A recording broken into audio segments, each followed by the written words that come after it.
จะเป็นเนื้อยูนิซาวานะคะจากจังหวัดยามากาตะค่ะ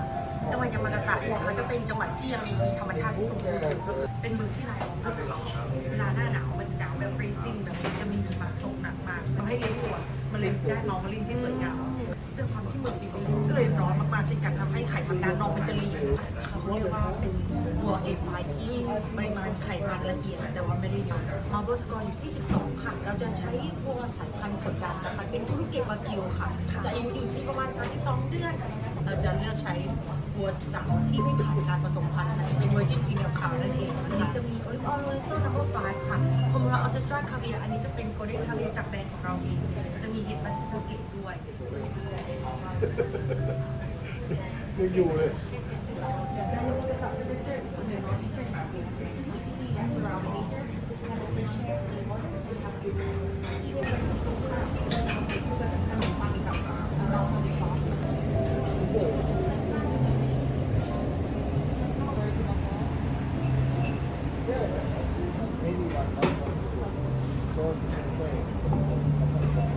ตัวนี้น่าจะเป็นตัวเมนูวากิวของจิเมะนะครับตัวนี้เราจะนำตัวเนื้อเนี่ยไปบ่มกับสาหร่ายคนนะครับแล้วก็คือเป็นวิธีทำอาหารของญี่ปุ่นนะครับ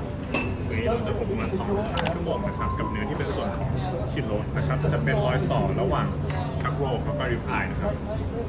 ตัวนี้จะเสิร์ฟคู่กับตัวเจมิสเมลอนครับออนท็อปด้วยตัวน้ำมันกรอบโรยส่วนวาฟายแล้วก็ตัวอาวายุกินะครับเป็นน้ำทานคำเดียวนะครับใช่ครับ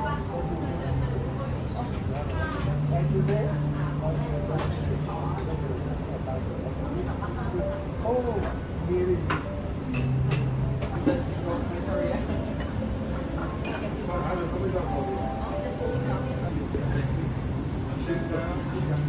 ไข่นี้สุดยอดดูthe sauce น้ำพริกไทยดิ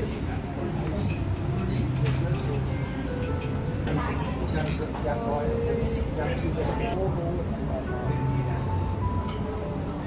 วันเช้าคุณโอเคฟิวมาฟิว งานนะครับ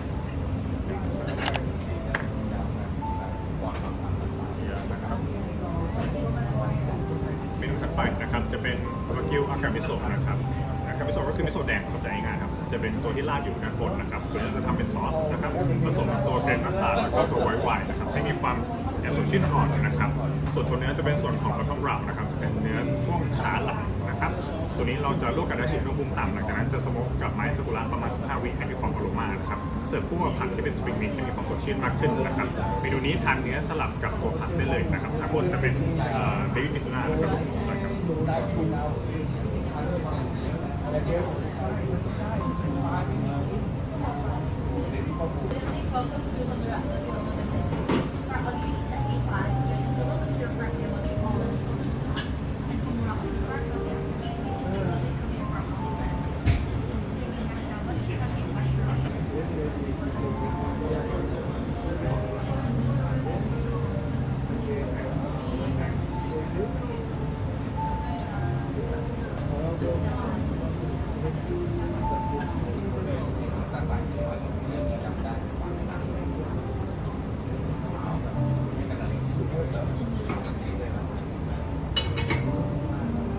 นะครับตัวนี้จะเป็นเนื้อตุ๋นสำหรับเมนูถัดไปนะครับมาได้เลยจะเป็นด้านข้างของเทนเนอร์ลอยนะครับสังเกตได้จะมีตัวเอ็นอยู่ข้างๆเราจะตุ๋นจนเขาใสแล้วก็เปลือกเป็นอูดเดือนนะครับ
แล้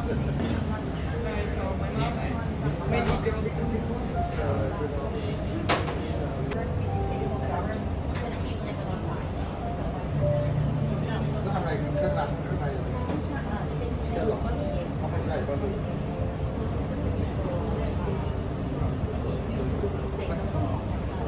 ขออนุญาตนะครับขออนุญาตนะครับ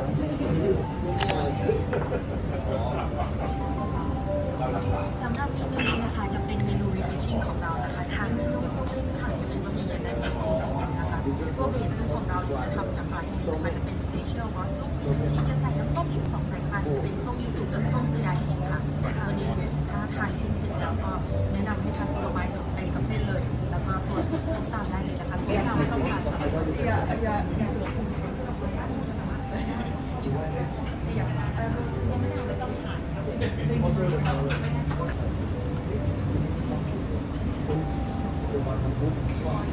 So when you do this,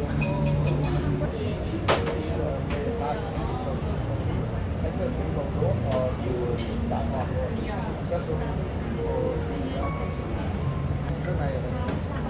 scallop, nóไม่ใช่บะหมี่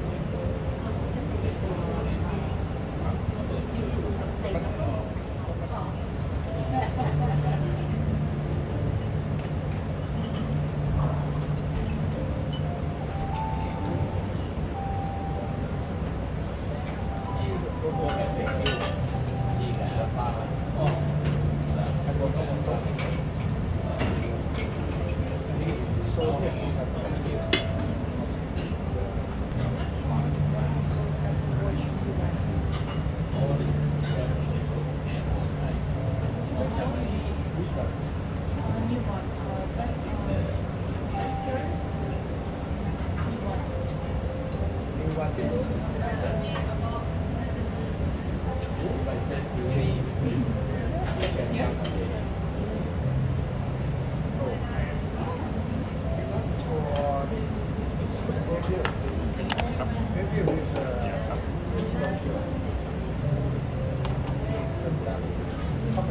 เมนูถัดไปนะครับจะเป็นซอสพรีเมียมนะครับจะเป็นวากิวโรบนะครับตัวนี้จะใช้ในส่วนของสเต็ปลอยอยู่ข้างนอกนะครับด้านในจะมีตะกั่วมีโอกาสในหยีแล้วก็โอบะนะครับผักจะช่วยตัดความเลี่ยนของเนื้อได้ดีนะครับแนะนำทานตัวที่ไม่มีอูนิก่อนนะครับอูนิวันนี้จะใช้เป็นบัฟฟุตนะครับจากฝั่งฮอกไกโดนะครับแล้วก็วาซาบิเนี่ยใส่ตามชอบเลยนะครับก่อน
ครับ จะเป็นพาร์ทของสเต็กวันนี้นะครับจะเป็นชาโตมยองคัตนะครับชาโตมยองคัตก็คือคัตที่อยู่ตรงกลางของเทนเนอร์ลอยนะครับฉะนั้นอันนี้จะค่อนข้างเป็นความนุ่มมากนะครับยิ่งเป็นบับเบิ้ลสกอร์12แล้วจะเป็นความเรียนกว่านี้เลยนะครับ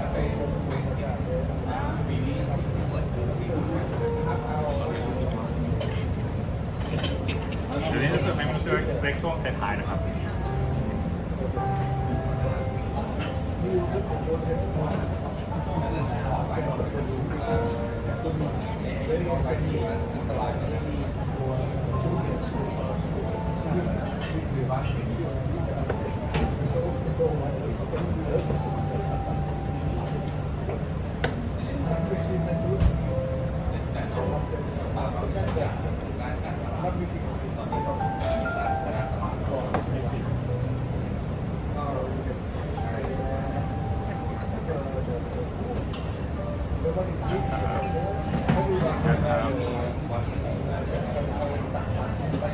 เสิร์ฟเมนูซุกี้ยากิคันไซสไตล์ในวันถัดไปนะครับส่วนทางซ้ายจะเป็นส่วนของช็อตเบรดนะครับเราจะเสิร์ฟเมนูชี ชาบูชาบูนะครับทีนี้รอสักครู่หนึงนะครับ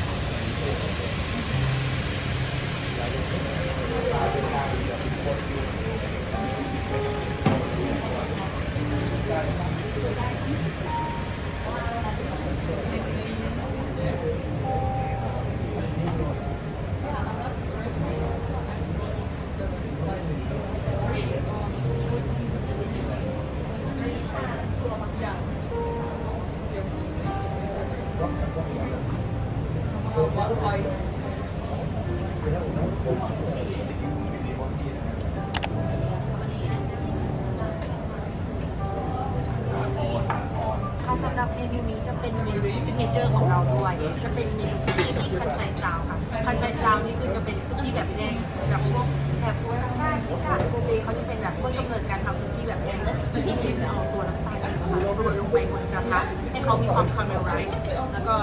จะเอาเนื้อลงไปเสียเพราะว่าความคาราเมลไรซ์มันจะทำให้มีความจุยซี่ใน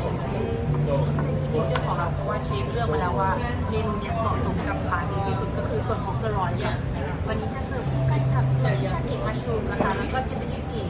สามารถจิ้มกับไข่ที่ได้บ้างจะได้สวย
It's lighting and Pepsi. With the dish, for one like a portion. Yeah, yeah. โอ้โหกินยังไงก็ไม่หมดสิครับ เนี่ยนะครับด้านหน้าของร้านจะเป็นการนำเนื้อมาเสียกับถังบาร์บีสตันนะครับจะเป็นตระกูลถ่านไม้ขาวนะครับหรือที่เรียกว่าบิสตันนั่นเองตัวนี้จะผ่านความร้อนของ1,200 องศาฉะนั้นสารกล่องเหล็กเนี่ยจะค่อนข้างเหลือน้อยมากเลยนะครับที่ถ่านเหลือน้อยแล้วแต่ว่าจะไปอยู่ที่เนื้อหมดเลยนะครับตอนนี้รอเล่นนะครับ น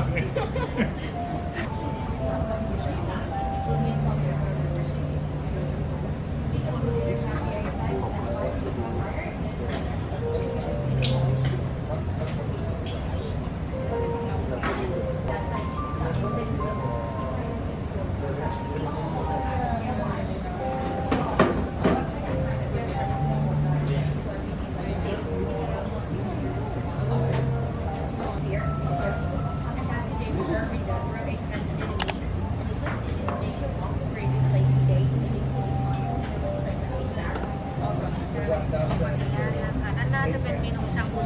นะคะถ้าเนื้อที่ใช้ในส่วนของซอสเจดค่ะจะอยู่บริเวณช่วงท้องนะคะที่เชฟนำไปเสียบกับฐานบิชตันเมื่อสักครู่ค่ะเสิร์ฟมาพร้อมกับยากินัตสึที่อยู่ด้านล่างนะคะจะเป็นมะเขือพวงยางค่ะส่วนตัวน้ำซุปนะคะเชฟจะใช้เวลาเคี่ยวอยู่ที่2 วันค่ะแล้วก็ปรุงด้วยน้ำคอนเสิร์ตจะมีรสชาติเปรี้ยวเล็กน้อยนะคะ Maybe like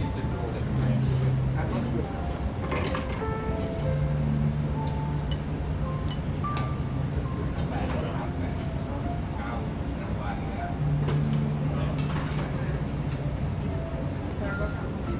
Sika Laos.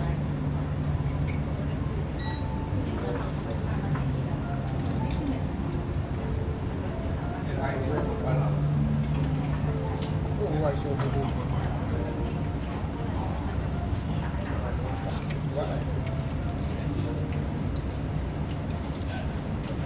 อันนี้เป็นก็จะขั้นกำแพงที่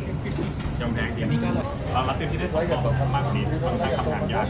เพราะบางอย่างมันต้องเตรียมวันต่อวัน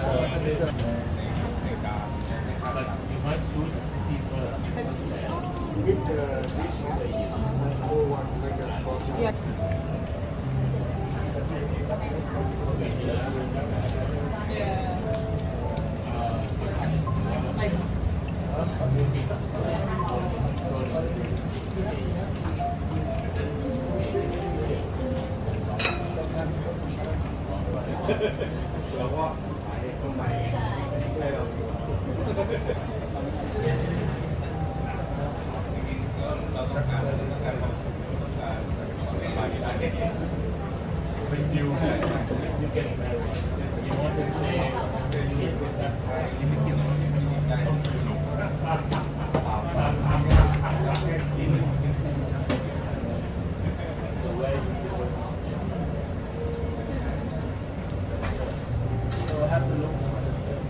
ขออนุญาตนะคะขออนุญาตแนะนำเมนูด้านหน้าที่เชฟกำลังทำอยู่นะคะ จะเป็นเมนูที่คุณลูกค้าจะต้องแอดออนเพิ่มเข้ามาค่ะ จะไม่มีในคอร์สนะคะ จะเป็นเมนูวากิวคัตสึสโลค่ะพาร์ทเนื้อที่ใช้นะคะใช้ในส่วนของชาโตบิยองค่ะ จะเป็นแร่พาร์ทของเทนเดอรอยนะคะจึงตรงกลางของเทนเดอรอยอีกทีนึงค่ะเทนเดอรอย1เส้นนะคะ จะมีชาโตบิยองอยู่แค่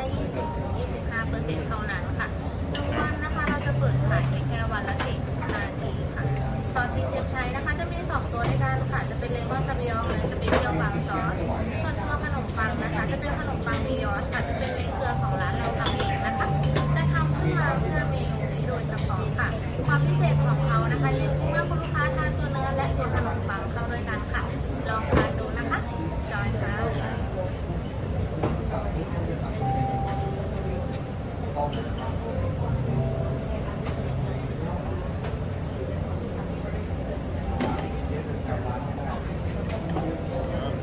รับจากมือเชฟได้เลยนะคะ อย่าเพิ่งหยิบกันนะครับ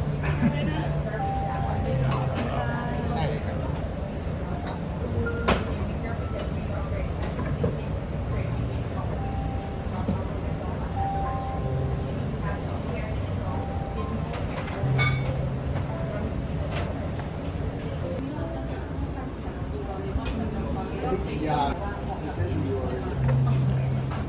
how the อะไรก็ได้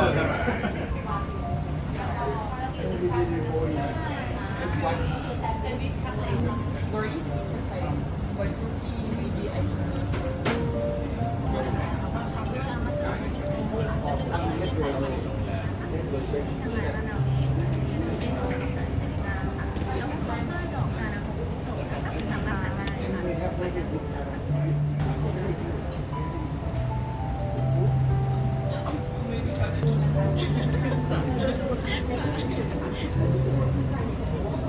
แต่ถ้าไม่ไหวบอกเราเชฟได้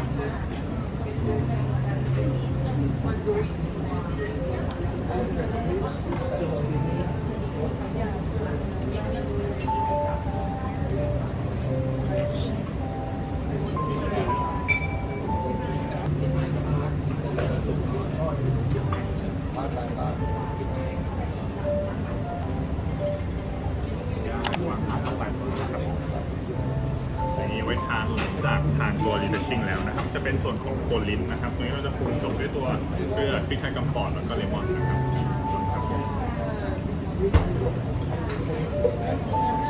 คำนี้แหละอาจจะไม่ค่อยเข้าลองคิดว่า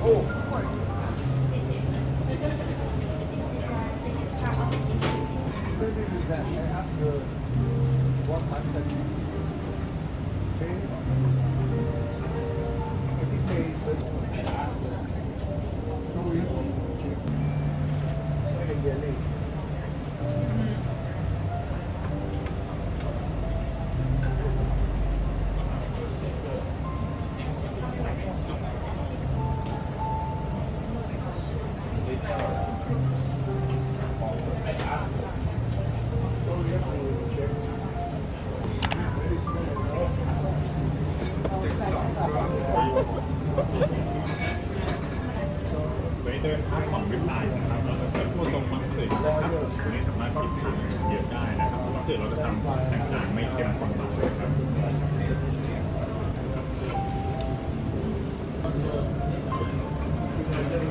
มันชิมเก่งแต่ว่าอันนี้เราจะได้เนี่ย นี่เป็น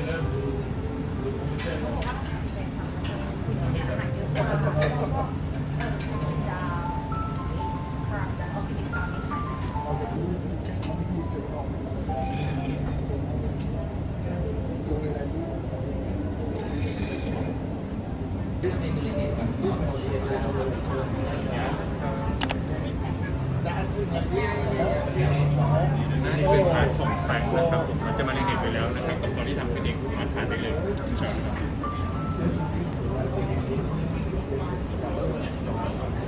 ับ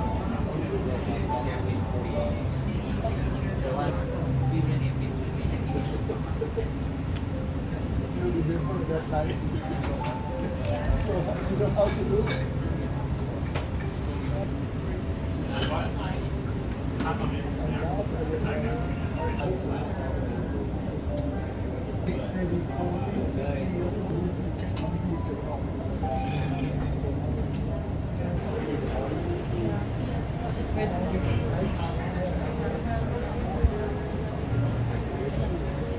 No, I can study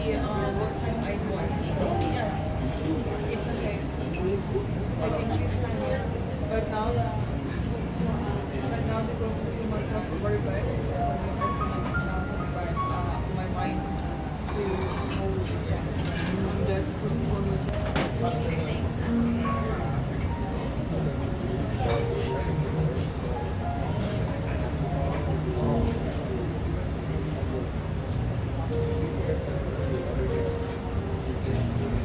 Yeah, 3 more days. ก่อนการเป่า Yeah. Yes, and I know why, but after this explodes, I have like 30 minutes.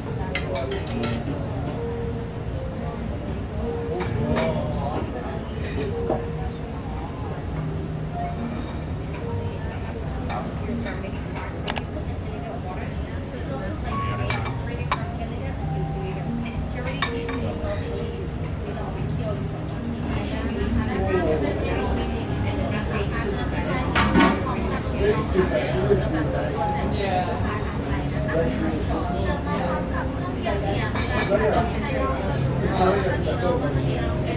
แล้วก็บอย Yeah, yeah. สองไฟนาฬิกาสามารถดูได้จาก ส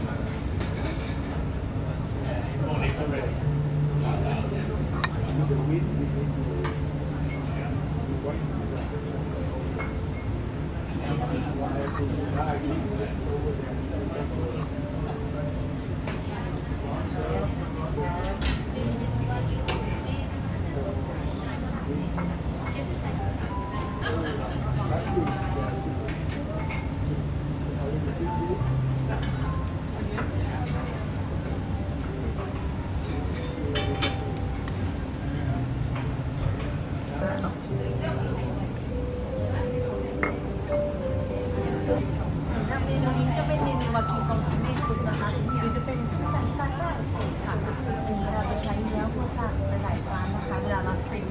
เนื้อเนี่ยเราจะเก็บเอาไว้ทำซุปนี่แหละค่ะเนื้อจริงๆเลยไม่ใช่แค่แบบไม่ใช่หมักค่ะอันนี้เราจะเอาไปเคี่ยวกับน้ำพริกซีอิ๊วค่ะเราจะเคี่ยวอยู่ที่2 วันนะคะจริงๆเราจะทิ้งเนื้อเคี่ยวแต่1 คืนแล้วก็หลังจากเอาแก๊สแล้วก็วันถัดมาก็เอาจะเคี่ยวจาก4 ลิตรก็เป็น2 ลิตรมีเช็คจะทำด้วยเกลือแล้วก็ ตัวนี้ขีดมะนาวของผมนิดหน่อย ค่ะค่ะ จะเป็นสวิตช์คอร์ดที่เราเร็วขึ้นนิดนึง ค่ะ รอบชนไปเลย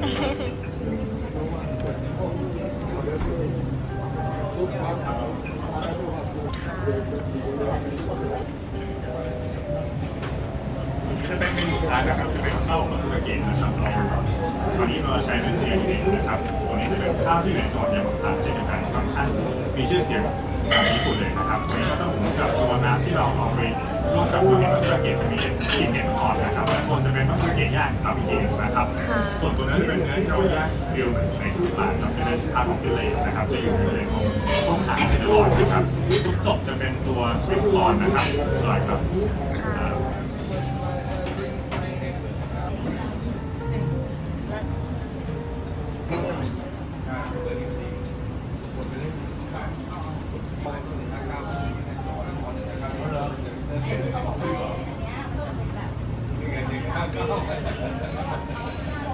ให้หลับเดินนอนไม่หลับเปลี่ยนหน้ากล้ามานี่ใช่ไหมครับเปลี่ยน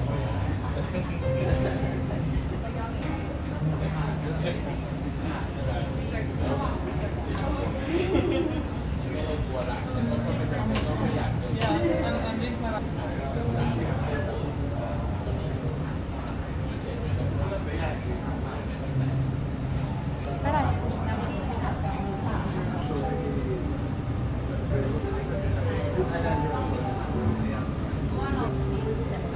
ไม่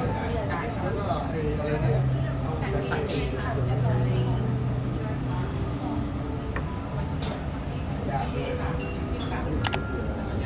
จะเป็นของพรีเมียมนะครับที่เป็นโฮมเมดโมจิชีสกับน้ำมันมัทฉะ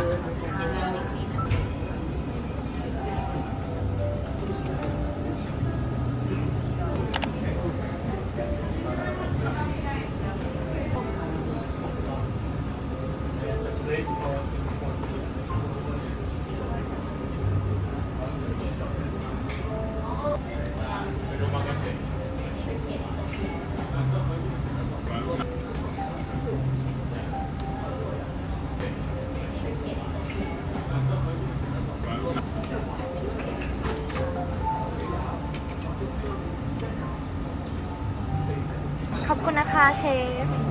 เดี๋ยวมาเยี่ยมใหม่นะคะ ขอบคุณค่ะ ขอบคุณนะคะ ค่ะ ค่ะ